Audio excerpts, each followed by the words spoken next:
Welcome to our channel. Today we how to update HubSpot GDPR consent fields in CRM, quick tutorial step by step clearly.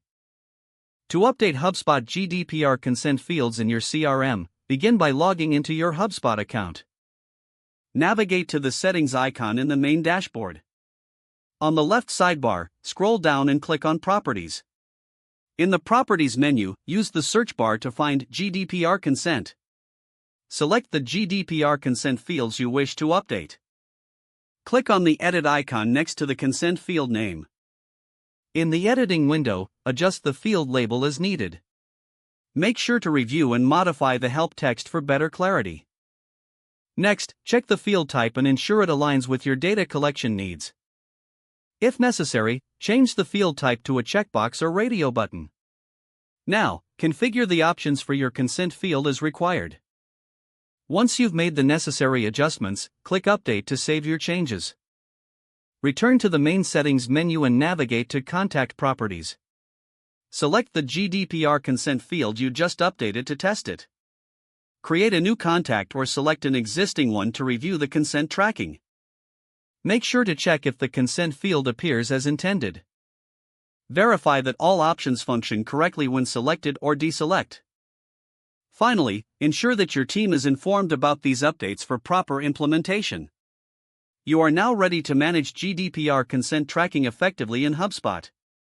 If the page does not load, refresh the browser or try again in a private or incognito window.